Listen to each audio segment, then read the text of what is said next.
Welcome to In Focus with Ejaz Haider. We kick off this evening with a discussion of Iran's nuclear-related issues as well as Tehran's urgent requirement for cash. Last Thursday, France, Germany and Britain voiced grave concern over a report that Iran had accelerated its enrichment of uranium to near weapons grade. They said this was a serious violation of Iran's commitments. The Reuters news agency claimed to have seen an IAEA report, that's the International Atomic Energy Agency report, which said Iran had accelerated its enrichment. In a joint statement, the three countries said they were worried about IAEA reports confirming that Iran has produced uranium metal enriched up to 20% fissile purity for the first time and lifted production capacity of uranium enriched to 60%. Both are key steps in the development of a nuclear weapon. Uranium metal can be used to make the core of a nuclear bomb. Iran, however, says its aims are peaceful and it is developing reactor fuel. Meanwhile, Iran's President Ebrahim Raisi called on Japan to release Iranian funds frozen in the country because of US sanctions. The statement, reported by Iranian state television, came after Raisi met with a visiting Japanese foreign minister. To discuss this further, I'm joined by Hamid Reza Gholamzadeh, Iranian journalist and analyst, and Dr. Hans Jacob Schindler, a former German diplomat who served in Tehran and has wide international experience in diplomacy, intelligence, and security. Let me begin with Dr. Schindler here. So, Dr. Schindler, let's look at it from the Iranian perspective, right? So, Iran says that we were perfectly following the letter and spirit of the 2015 nuclear deal, the Joint Comprehensive Plan of Action. It was the United States that walked out of the deal, muddied the waters, and the European partners, while being empathetic to Iran and also not particularly liking the fact that the US had unilaterally walked out of the deal, were unable to do much about the sanctions regime that was slapped on Iran. Iran constantly said, look, if you do not abide by the JCPOA, if you do not ameliorate our situation, we will begin to walk back on this. So from the Iranian perspective, this is perfectly legitimate and understandable.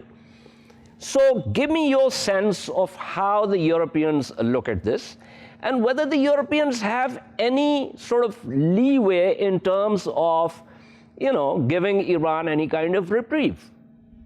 I mean, first, let me point out that the Europeans, if the question goes towards the Europeans, were never in violation of the JCPOA. None of the sanctions that the Europeans had imposed prior to the JCPOA and then relieved as part of the JCPOA were reimposed. So we never were in violation. Plus, in answer to the American move to unilaterally impose its bilateral sanctions on Iran, Europe did two things. First, it created insects at massive resistance from the United States, which is a payment mechanism that would allow business from Iran. Didn't really meet with a lot of interest from the Iranian side, I might hasten to add. Plus, it passed the blocking statute, which is a legal protection for European companies doing business in Iran in order to alleviate their risk of being financially hurt by potential US sanctions. Plus, the EU has always tried to re-energize the dialogue in Vienna.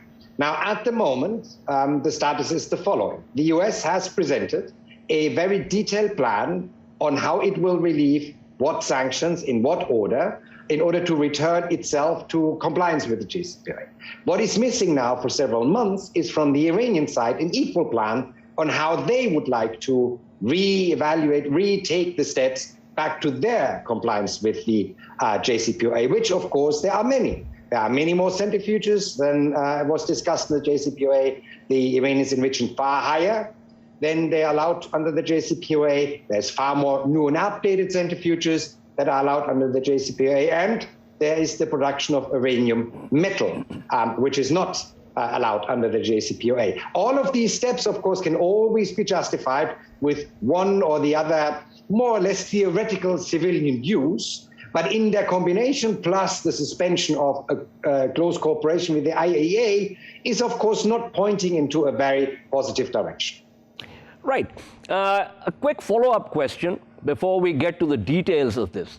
Now, you said that the European Union has remained in compliance of the JCPOA, which is largely correct. However, there is the issue of secondary sanctions, which the Europeans tried, frankly, in all fairness, to create some kind of mechanism, some kind of utility vehicle. It was named something else, but that didn't really work out. And I think you would agree with me that one of the biggest incentives for Tehran of this particular deal was the lifting of sanctions and putting the economy back on track, and that's something which they did not get. The other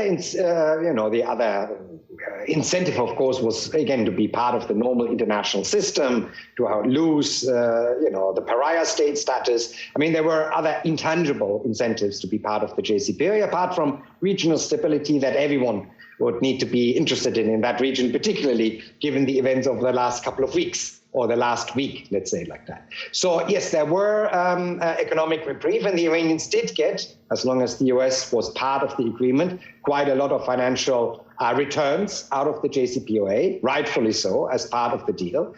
The Europeans, as I said, tried. Obviously, it demonstrated the power of the American economy, at least as far as Europe is concerned, but there wasn't exactly a lot of other investments from Russia and China to making up for this. So obviously, the same could be said for Russia and China, who had made more political conciliatory moves, but economically didn't really help the Iranian economy out of this very difficult situation either. The only way forward now is to come to a new agreement, either a full return to the JCPOA, or, as it seems to be indicating what Iran is doing, a return to a lesser JCPOA, meaning less concessions from the Iranian side for less sanctions relief from the US. Okay. As I said, I'll get to the details of that because you've raised some very nuanced points, but let me pull in Hamid Reza Ghulamzadeh into this. So Hamid Reza, two things. One, as Dr. Schindler has pointed out, in the Vienna talks now, in which obviously the Europeans are deeply interested, and they've been negotiating on behalf of the United States also, because the US is not directly talking to the Iranian negotiators. So the Americans have presented a plan. The Iranian side hasn't. Unless we say that what the Iranians have been stating is a plan in and of itself, which obviously it is not. So that's one question. The other is, and it's allied with this, that we do know that the outgone administration was deeply interested in wrapping this up as quickly as possible before the next administration were to come in. But domestic politics played a role in this.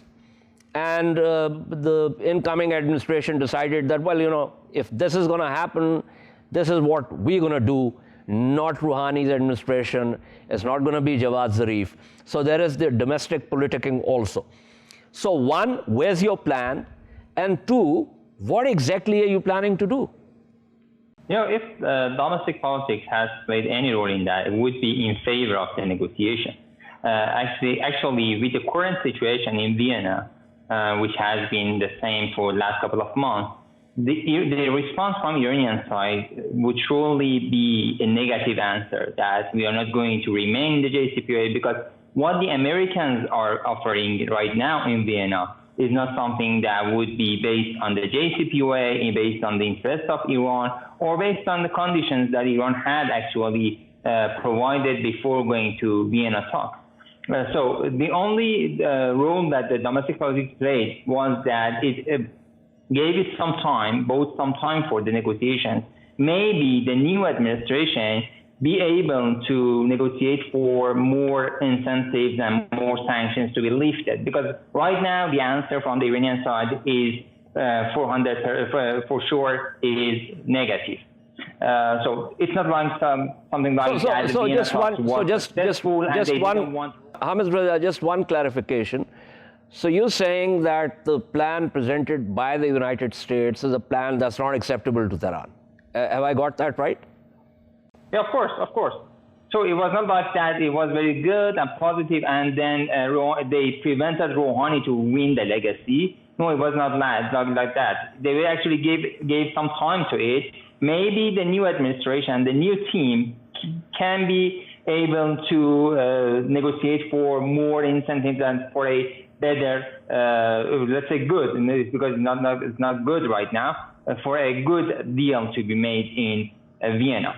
But on the other side, the point is that what Iran is waiting for is for the other side, for the Westerners, to decide whether they are going to adhere to mouth service and just words as diplomacy, or diplomacy as something practical. If it is just mouth service, Iran is saying that it is adhering to the JCPOA, it is still in the JCPOA. However, it is not actually following the limitations, because it is just word No, service. but Hamid Reza, okay, Hamid Reza, that's an interesting point. But here's the thing, and you know this, and those who observe how nuclear-related issues are worked, technically speaking, you are now trying to negotiate at one level. You are also talking about the fact, as you mentioned, which is a smart point, I must confess, that the Iranians are saying we are still part of the JCPOA, but we are not agreeing to and abiding by the limits. Now, this is that area where, with the new centrifuges and with the two different tracks of enrichment, you're actually acquiring the know-how, advanced know-how of how to build a nuclear bomb. And so once you have acquired that, then going back to negotiate is something that, as many observers in the USA would mean nothing, because you would already have the know-how to do it. And then so you are planning, according to this argument, you're planning to get the best of both worlds. Just let me tell something about just a few weeks after JCPOA was signed in 2015. I was in a personal meeting with former British Foreign Secretary Jack Straw, who had the experience of negotiating with Iran for nuclear program in the past and during Khatami administration. And I asked him, what is the difference between this JCPOA and the agreement that you made at that time and was not successful at that time? The answer, he said, that there is not much difference. The point is that at that time, the Americans did not allow the Europeans to implement the deal. And now the Americans are involved. Here is the point, that the Europeans are not accepting the responsibility, and they are just following the Americans. Either it is Obama administration, it is President Trump, or it is President Biden. So they are not doing that. At that time, the Europeans lost the chance, and Iran stepped for 20% enrichment, and the Europeans, of course, did not believe that. And the next round, they negotiated for reducing from 20% to 5% or less than that. And now they are abiding by the American excessive demands, and now they are actually losing the chance to negotiate with the previous conditions, and they need to actually accept the current situation. It is the mistake of the Westerners, especially the Europeans, who are not actually accepting the responsibility as to act sovereignly and act responsibly in the international scene. All the sanctions that the Americans are imposing, either under Trump administration, some of them were not even lifted during Obama administration, all of them are remaining in Biden administration, and they are saying that we are not, they openly say that we are not lifting all the sanctions that President Trump imposed. So the point is that all the sanctions are exactly against the JCPOA. And when it is against JCPOA, it is against the UN Resolution 2231. So it is, and when Europeans are following that, they are accepting that it is actually violating JCPOA. So the Europeans are practically violating the JCPOA, and that's the problem. Okay. They don't want to realize the situation. Let me take this back to Hans Jacob Schindler. Dr. Schindler, so technically, the Europeans are also in violation, as Hamid Reza says. And secondly, again, purely technically speaking,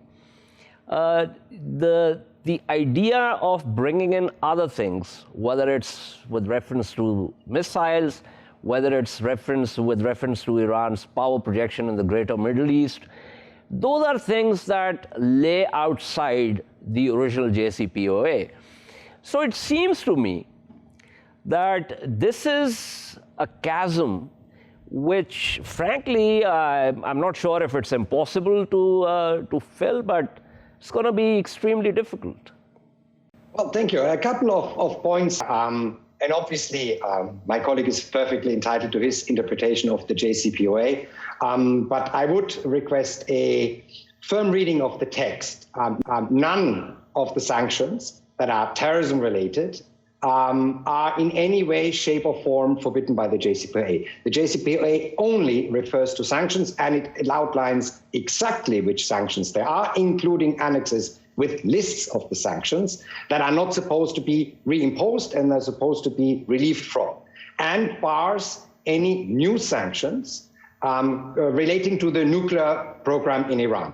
Just the nuclear program, not human rights, not regional behavior, not Syria, not terrorism. None of this is part of the JCPOA. Now you can say, because we relieved one kind of sanctions, we would relieve all kind of sanctions. But obviously, in order to relieve sanctions that are not part of the JCPOA, we would have to get some returns that are outside the JCPOA, i.e., modification of behavior in the region, etc., etc. This is not possible. But also about the American offer that is on the table. There are two aspects here. On the one hand, the Americans are offering all sanctions to be relieved that are part of the JCPOA, plus additional sanctions to be relieved that were imposed under the Trump administration in order to ensure that even sanctions relief under the JCPOA is not going to get any economic benefits to Iran. Now, that is already more than the JCPOA. Third point, it is a bit of a strange negotiating tactic in a negotiation to ask one side to make offer after offer after offer without making a counter offer. We just simply don't know what we are getting from the Iranians, apart from a broad statement, compliance for compliance. That is very general.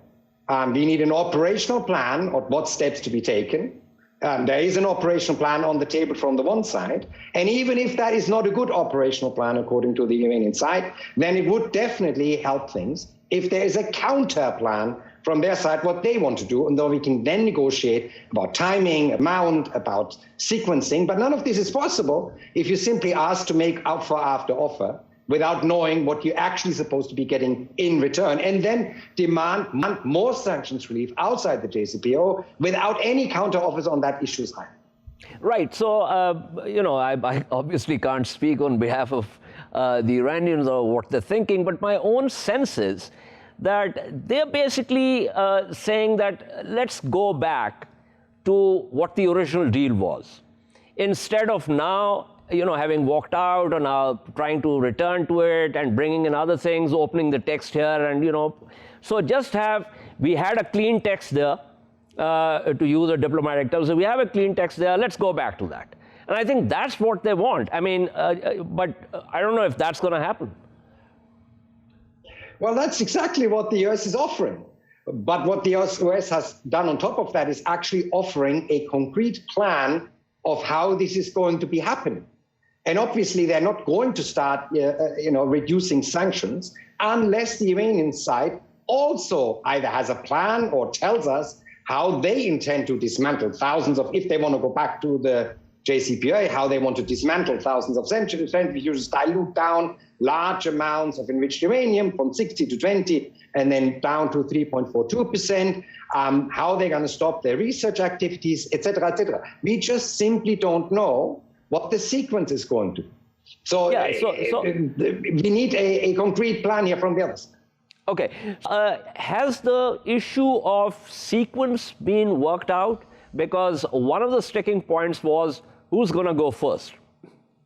Well, not unless we have an offer from Iran. So obviously there is a sequencing from the United States, and then there is a general statement from the Iranian side that it's not good enough, which I understand. It's a negotiating tactic. Also, what they're doing on the ground is part of the negotiations. But sooner or later, if their desire to really return to the JCPOA is serious, we would need to have at least some rough idea on how this return is done on the Iranian side, because there is an offer on how this return is done on the US side. Right. Before I wrap up, let me go back to Hamid Reza Ghulamzadeh. Hamid Reza, very quickly, because I'm running out of time here. So where is the Iranian plan, and when do the negotiating partners, when is that going to happen? I mean, when should they expect it? For the Iranian side, when the new administration are appointed, we are expecting the confidence votes by Wednesday. And after that, the new prime minister most probably would be appointed. And after that, discussions for the negotiation team would be actually on the table. So in a couple of weeks, it seems that Iran is ready officially to step in for the continuation of the negotiations. But as I said, the problem is that based on the JCPOA, Iran expects the deal to allow it benefit from that economically. And with sanctions in place, that would not happen. Hamid Reza, that's very obvious. But as Dr. Schindler said, unless there is an Iranian plan and we can move forward, obviously that's not going to happen. But very quickly, since I mentioned Tehran's need for cash, and you also mentioned it, asking the Japanese to release those funds, is it technically possible for Tokyo to do that?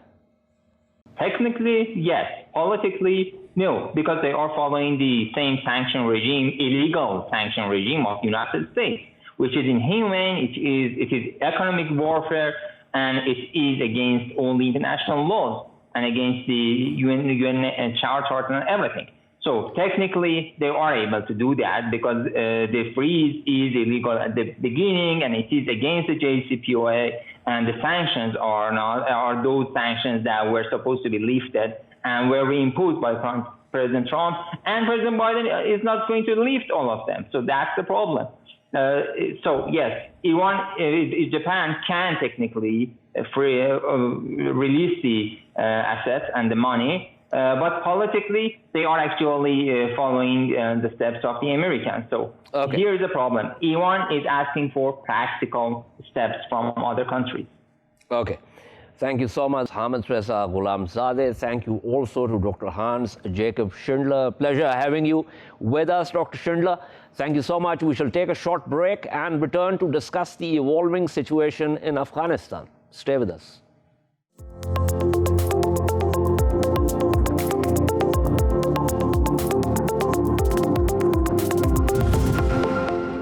Welcome back to In Focus. Afghanistan remains in a politico-military flux. Taliban are in Kabul. Former President Ashraf Ghani has fled the country. On Sunday, Taliban spokesman Zabihullah Mujahid said that talks on the formation of a new government with Afghan political leaders are underway, and a new government will be announced in the near future, which is a vague term. As we reported yesterday, 3 prominent Afghan politicians have had several rounds of talks with Taliban representatives. These include former President Hamid Karzai, Chairman of the High Council for National Reconciliation, Dr. Abdullah Abdullah, and Hizb-e-Islami leader Gulbuddin Hekmatyar. To this end, they put together a transition council to negotiate with Taliban leadership for moving towards the next phase of political settlement. There are also reports of some local uprisings in Baghlan. So far, there are no details of the talks between the Transition Council and Taliban leadership. There are also reports of Ahmad Massoud, the son of slain commander Ahmad Shah Massoud, saying that in the absence of an inclusive government, Panjshiris will form the core of resistance to the Taliban. Yesterday, one of our guests reported that Taliban have decided to send troops to Panjshir.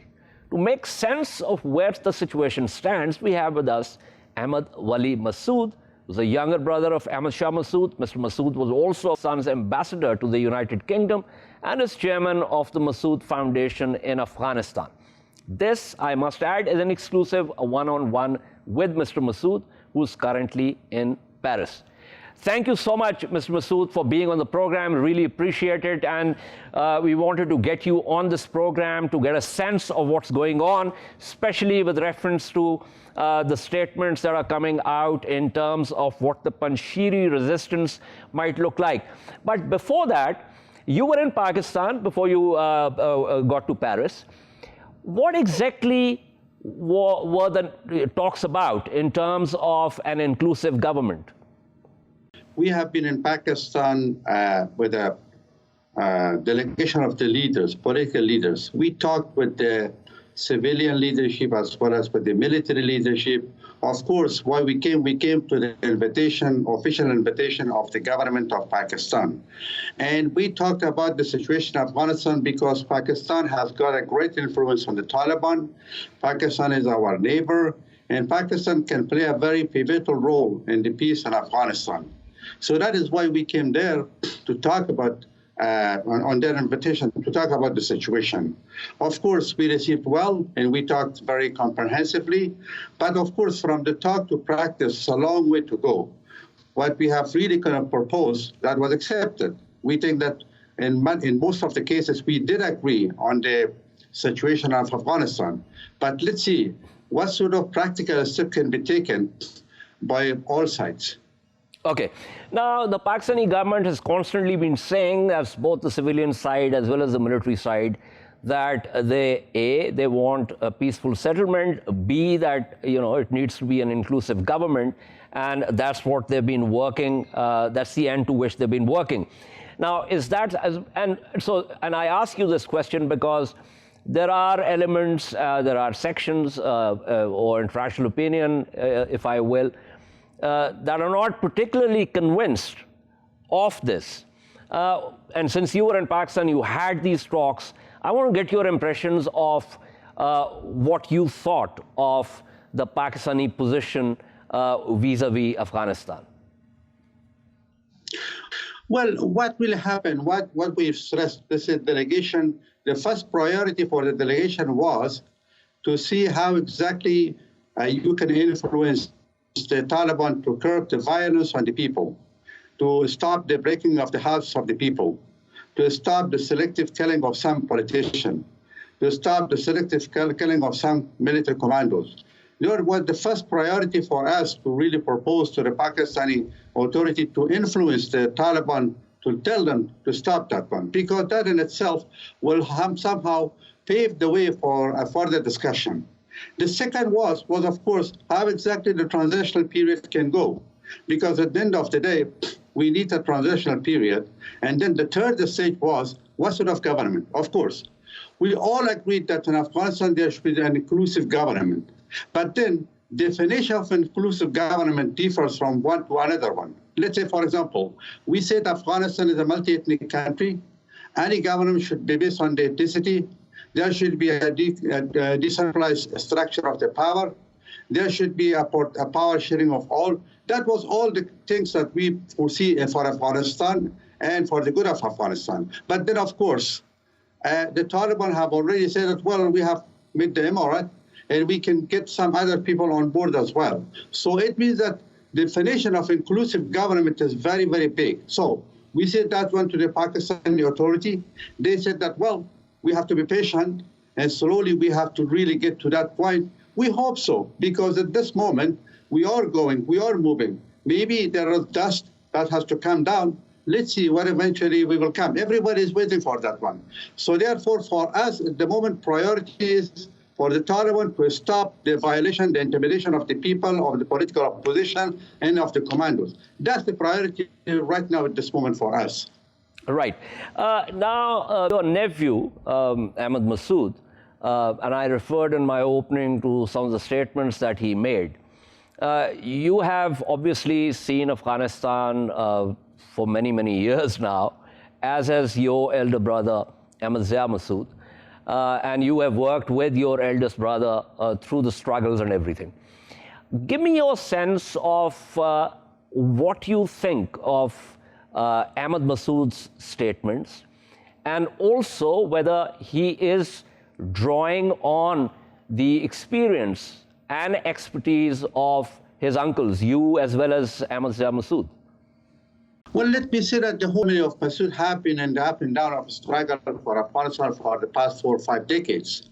So obviously, we have been there, and Massoud's name has become the symbol of the resistance, of the freedom, and therefore, that hierarchy of the family continues after today. So now, Ahmad Massoud is the youngest member of the family. He has come and he has taken the risk to stand there, to stand against for the resistance. And of course, we all support him. We, of course, will share all of our experience with him. And therefore, we think that this trend will continue to be the case. Yes, he is very clever, he's dynamic, and he has got some experience, of course.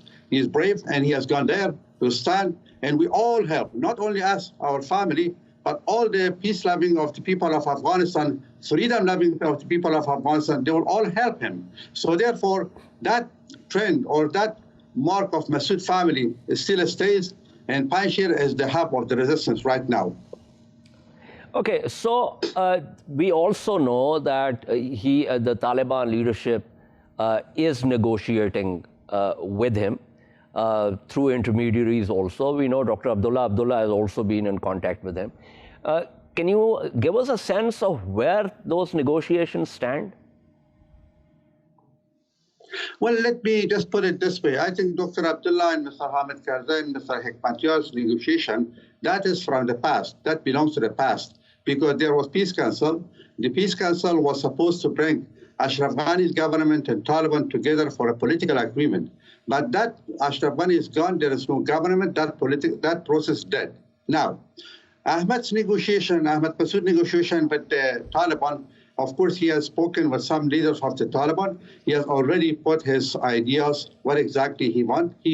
His ideas and his aim are all for the people of Afghanistan. He has never asked anything for himself. So therefore, what he's really going to propose, inclusive government, the ethnic right, and human right, women's right, freedom of media, all the basic things that human requires, he has asked for that one. So therefore, if the Taliban accept these values, which is a very universal values, that everybody today needs that values, then of course, everybody can come in term. Then the power sharing will take place. But if it doesn't, of course, then of course nothing happened. Then we will have to resist against those who want to impose their values on us. So therefore, at this moment, the talks is going on. We hope that the talks will bear fruit sooner than later, and we're all waiting for that. And according to that, then we'll decide what's next. Okay, before I go back to Mr. Massoud, just for our viewers, in relation to what Mr. Massoud has been saying, as I said in my opening, that there are talks going on. Zabiullah Mujahid has said that this was Sunday. He said that these are talks with reference to the formation of a new government. But simultaneously, there are some Afghan political leaders who have criticized the way the talks are taking place, and they say that the political process should be inclusive and transparent. So, Mr. Massoud, as I just said, the idea that some politicians are talking to the Taliban leaders while others are not part of those negotiations is something that people are voicing discontent about. Would you like to throw some light on that? Well, let's put it this way. I think that one of the main body which came to Pakistan to travel to Pakistan, that was the leader of the former resistance. They came there to Pakistan to talk. I think the bulk of the leaders is them who came to Pakistan to talk, really. But of course, there are some individuals who are also talking there. But then, as far as the front is concerned, in Panjshir, they have started some sort of, not talking, some sort of communication with Ahmad Massoud as well. So still, there is not a sort of comprehensive, a very transparent talks have happened with the Taliban, because at the moment, there is not yet proper location to really talk. For example, Ahmed Massoud has not talking direct to Taliban face-to-face. And delegation who came to Pakistan, they did not talk to the Taliban face-to-face. Only some individual, 2 or 3, who are caught in Kabul, they are there anyway. They are somehow in custody of the Taliban. Well, they'll have to talk as well. So still, there's no talk is going on like that.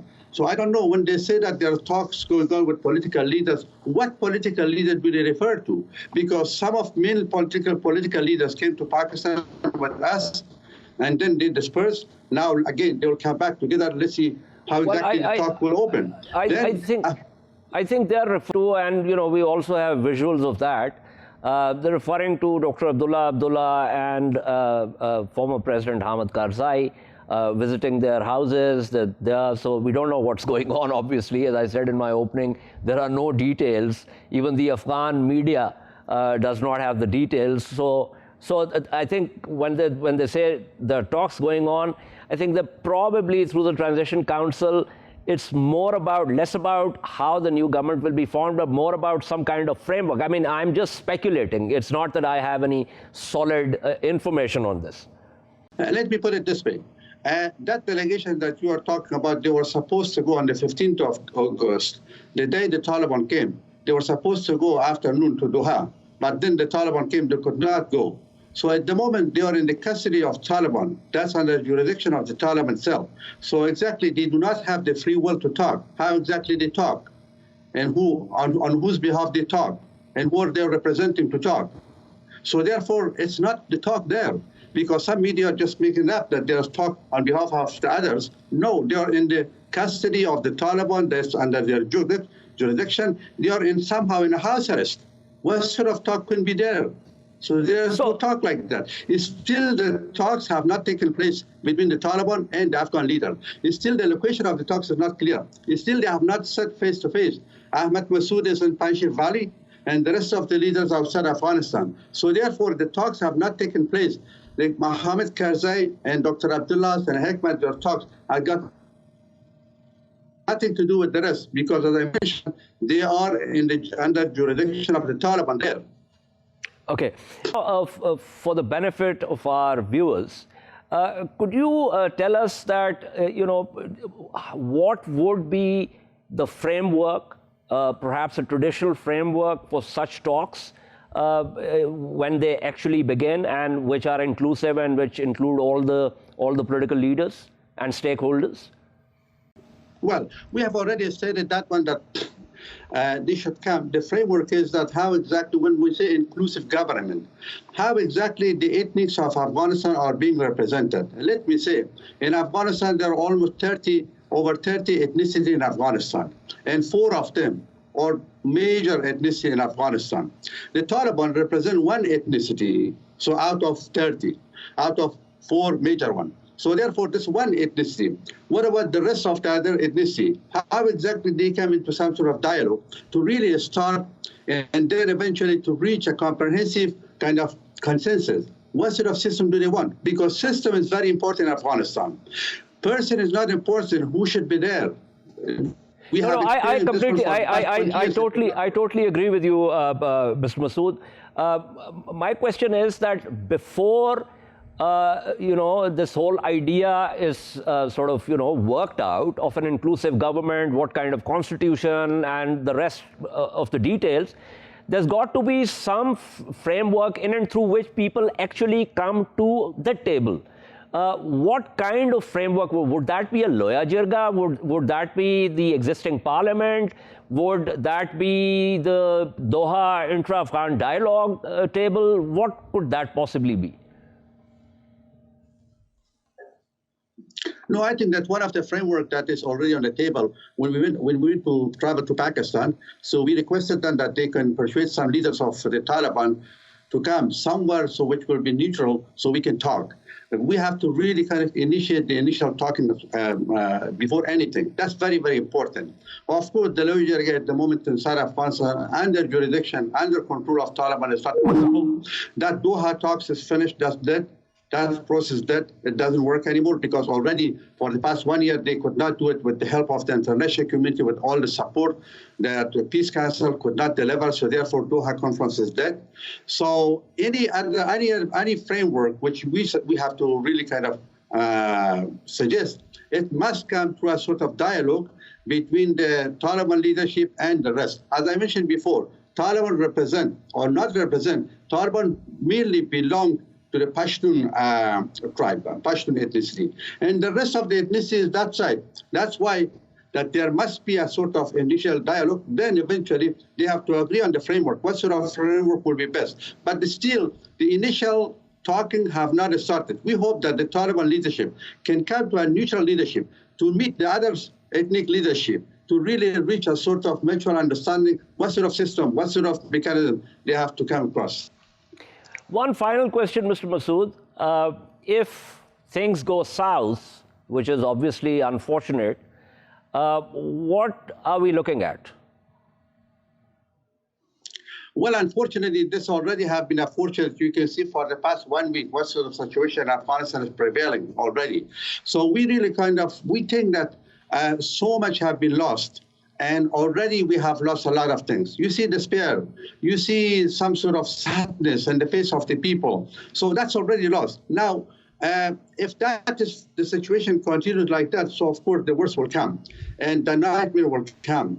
And when we say the nightmare, not only from just as far as political situation is concerned, what about the economic situation? What about the poverty? What about disease? What about the influx of the refugees? What about health? All of them are main concern in Afghanistan. So therefore, we hope that something can be wrapped up very quickly, and the Taliban should come really to that sort of sense that to take the palace of Kabul by force, it does not mean that the hostages of the people.